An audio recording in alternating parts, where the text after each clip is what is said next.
एका बाजूला महाविकास आघाडीकडे फक्त 190 मतदान आहे, दुसऱ्या बाजूला महायुतीकडे 650 पेक्षा जास्त मतदान आहे.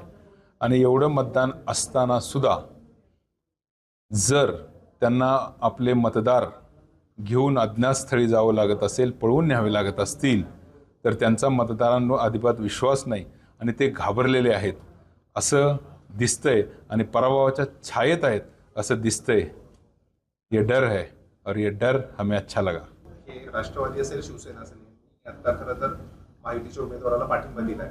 पण खरं तर जी नाराजी आहे जिल्हा परिषद राड्यानंतरची ती कायम अजून सुद्धा सदस्यांमध्ये दिसते. कारण ज्या बैठका घेतल्या बैठकांमध्ये त्यांनी त्यांचा रोष व्यक्त केलेला आहे. पण वरून जरी आता पक्षाकडून आदेश आला असेल तर तो कायम राहील असं वाटतंय का तुम्हाला?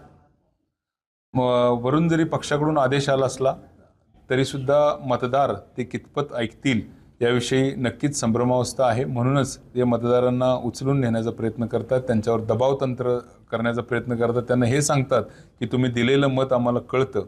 याचा अर्थच असा होतो की हे मतदार त्यांच्या बाजूनं नाहीत, फक्त एक राजकीय कंपल्शन म्हणतो त्या पोटी मकरंदाबा आणि शंभूराजेंनी त्या ठिकाणी महायुतीच्या उमेदवाराला पाठिंबा दिला आहे. अदरवाईज मतदार बिलकुलही त्यांच्या बाजूनं नाहीत. त्यांच्या नेत्यांच्या सन्मानाला ठेच पोचवणारी गोष्ट जिल्हा परिषदेमध्ये झाली आहे आणि रोज घडते आहे. त्यामुळं मी तर म्हणतो की माझ्यामुळंच खऱ्या अर्थानं त्यांच्या नेत्यांना सन्मान मिळाला आणि मी खऱ्या अर्थानं भविष्यातसुद्धा 2029मध्ये सुद्धा हेच उमेदवार जर निवडून आले तर तेच आबांच्या आणि यांच्या शंभूराजांच्या विरोधात प्रचाराला त्या ठिकाणी येणार आहेत. त्यामुळे मतदारांनी आपल्या नेत्याच्या भविष्याचा विचार करून निर्णय घ्यावा असं मी विनंती करतो. मतदारांवर दबाव आहे का काय वाटतं? मतदारांवर प्रचंड दबाव टाकला जातोय. तुमचं मत आम्हाला कळणार आहे. कुणी जर त्या ठिकाणी दगाफटका क्रॉस वोटिंग केलं तर आम्ही निधी देणार नाही, आम्ही ॲक्शन घेऊ अशा पद्धतीनं बोललं जातं. तर अशा प्रकारे कसलाही प्रकार होणार नाही.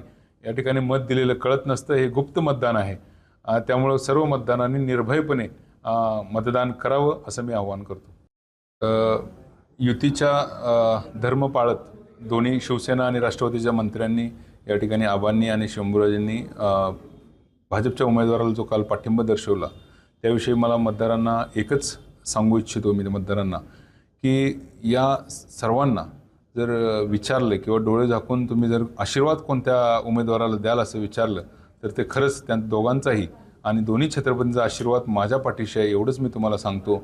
आणि या निमित्तानं मी आपल्या सर्व मतदारांना सांगतो की जर मी या ठिकाणी निवडणुकीला उभा राहिलो नसतो तर हे उमेदवार मकरंदाबांच्या पायऱ्या त्यांनी झिजवल्या असत्या का, शंभूराजांकडे पाया पडत ते गेले असते का आणि जलमंदिरला वारंवार ह्यांनी खेटे घातले असते का याचा विचार मतदारांनी जरूर करावा. खऱ्या अर्थाने तुमच्या सर्व नेत्यांना सन्मान मिळवून देण्याचं काम मी या ठिकाणी या निवडणुकीला उभं राहून केलं आहे.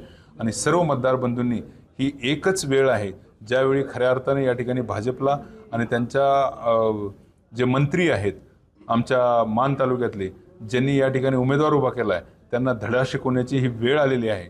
आज तर तुम्ही माझ्या पाठीशी नाही उभा राहिला तर खऱ्या अर्थानं तुमच्याच नेत्यांचं या ठिकाणी अपमान होणार आहे. आणि हे भाजपवाले उमेदवार जेव्हा निवडून येतील तेव्हा ते तुमच्या समोरच दंड थापटून गुलाल खेळतील आणि तुम्ही बघत राहाल आणि तो दिवस तुमच्यासाठी खऱ्या अर्थानं काळा दिवस असेल. त्यामुळे तुम्ही विचार करूनच निर्णय घ्यावा ही मी विनंती करतो.